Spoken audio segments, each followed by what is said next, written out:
To understand what happened to healthcare yesterday and where we're headed, I want to take you back to the Weimar Republic. And I told you about the kids and how the 20-somethings, they loved the system of hyperinflation because all the rules had changed. And I'm trying to remember the chancellor of the Weimar Republic. I'll look it up here and give you the name. He's a fascinating guy. Everybody in the 1920s in Germany, everything, and see if this sounds familiar, everything revolved around politics. Everything was about who was going to lead us, one side or the other. Is it fascism? Is it communism? Is it a return to the old Germany?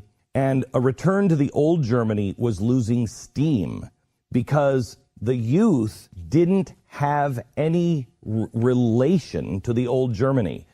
Because the old Germany really was discredited and buried at World War I, by the mid and late 1920s, those kids who had come of age and those who had fought in and lost in World War I and had been betrayed by, see if any of this sounds familiar, coming home and then really not getting the benefits, not getting the help that they needed because the country was broke.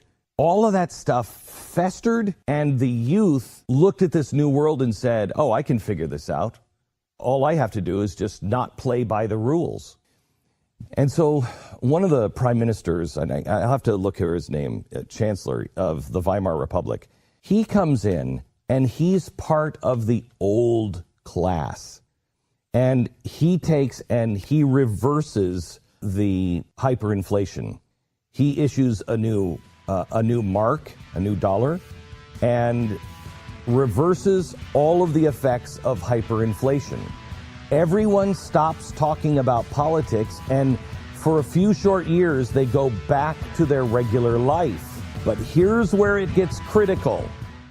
In trying to explain to you why I believe yesterday is not a day to celebrate if you're a constitutionalist, it is one more step towards the end of healthcare as we know it, and a point where America, again, made it harder to return to a free market. I believe that we are seeing something that is going to collapse, and because now the Republicans are doing it, and the Republican conservative president is doing it, every bit of pain will be seen because the media will like to show it.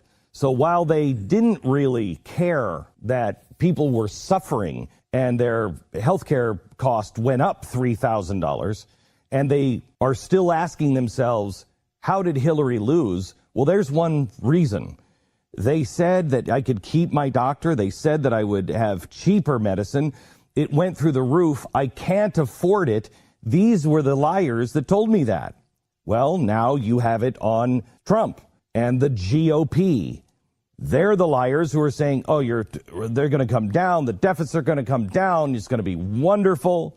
But he also said, but Australia has better medicine than we do. Now the GOP is heralding socialized medicine. It's coming. And the youth won't care. And I learned this from reading a book called Defying Hitler, a book that was written in the 1930s by a guy who was coming of age in the Weimar Republic.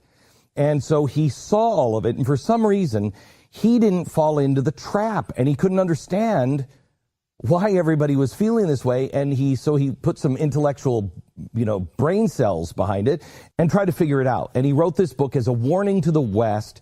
He stopped writing it in 1938 as he defected and came to America, wrote a lot of other great scholarly books. This one was published in 2006. It's called Defying Hitler. When he ends hyperinflation, Germany celebrates, but not the youth per se, because the youth, they were living the life their fathers never lived. They were living a great life that they never had a chance to live. And now the 60-year-old bank presidents came back and order was restored. Old banking principles were restored. All of these things that made the stock market that just got those kids rich restored. They lost their money. Now, I told you this wouldn't last. Son, I told you this wouldn't last. Go apply yourself, work hard, go to school. Well, I don't want to do that. I don't want to do that. I had that world all figured out. I was sitting at the top of the world. The regular people saw Gustav Stresemann as a guy who was going to restore honor and integrity, and it was going well. I mean, we're still talking about Weimar, but it was generally going well. He drops dead at 51 years old. And it's not a conspiracy. He had, I think, a stroke or a heart attack. He was walking in the park and he just drops dead. From 1923 to 1929, he was in charge of the country, and it was going back into traditional values. And everybody stopped talking about politics again. And nobody was talking about the fascists and the communists. It was generally going back, and they thought they were on the road to recovery. The minute he died, all of that came rushing back. Now, who's going to run the country? Well, now the kids who couldn't relate to the old Germany were tired of playing by these rules, and they see the Nazis come in. And the Nazis basically don't play by the rules. If you don't care about playing by the rules, if you know all I have to do is grease the palm of this Nazi, all I have to do is just pretend that I'm with these guys, and I can rise up in the ranks, and I can be a bank president again. I love this. And you know what? I don't want to go back to the old Germany, because I don't like this Germany that we're in, and that old Germany has been all discredited. Well, why would we want to go back?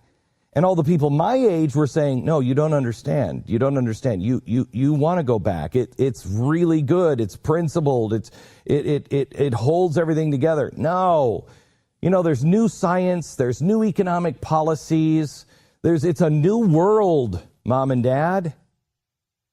If I could take us back and plant us back in time in 1929 in Germany, and Germany was my experience of America, the kids weren't listening to the people who were saying, you don't know, Ronald Reagan was the best.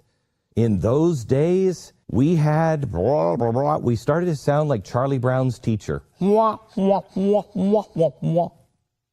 The longer this healthcare goes on, the more the Constitution is discredited, the more the old America is made to look corrupt and just a part of this kind of corruption, that it's always been this way. How many times have you heard this? It's always been this way. No, I'm sorry. That's revisionist history. It wasn't always this way. It couldn't have always been this way because Washington didn't have this much power. And so, yes, Washington may have been corrupt, but it didn't affect our lives because the Constitution handcuffed them away from the vast majority of the things that affected us. Nobody cared if you were a doctor what the hell Washington and their regulators said 30 years ago, except on the big issues. They were not answering to Washington for every procedure, every drug they had to prescribe. That was between you and your doctor. Then it became you and your insurance. And then the government started to heavily regulate insurance, which made the cost of insurance go through the roof. That and collusion between the insurance companies and the pharmaceutical companies and the government. Oh, the three of them could be very happy bedfellows. Oh, they'll get rich at your expense. But when we take one partner, and it is the partner, the one with a gun. A mob is not a mob when it's three guys and nobody has a gun. Nobody has any muscle. The mob is not going to scare anybody on the street who's opening up their new fruit store or their new grocery store, and the guy comes in and says, you're going to need some protection. You know what I'm saying? No, I don't need any protection. Yeah, you do. Otherwise, I'm coming back here tomorrow. And I'm going to tell you again, you're going to need some protection. And I don't have a gun, and I'm not going to upset the apple cart. I'm not going to break your windows even or legs or nothing. I'm just going to tell you, you need some protection. No, I don't need it. It's only when a person comes into your store that has power to destroy your life. That's when it's a mob.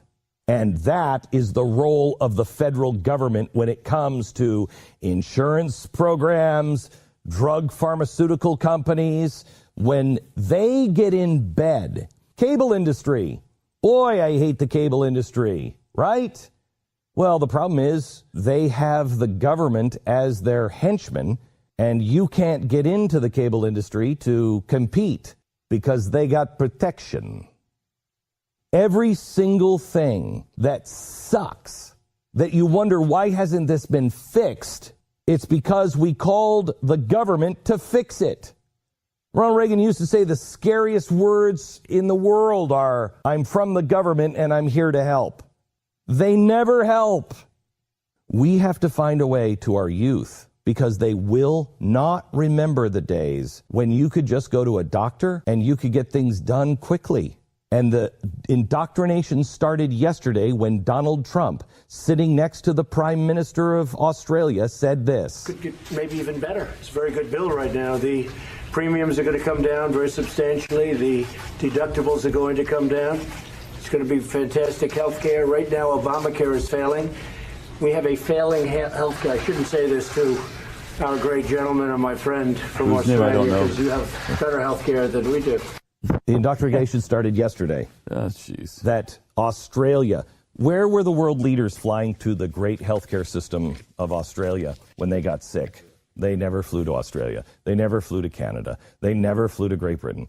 They all flew to America. Why? Because the government wasn't the heavy yet.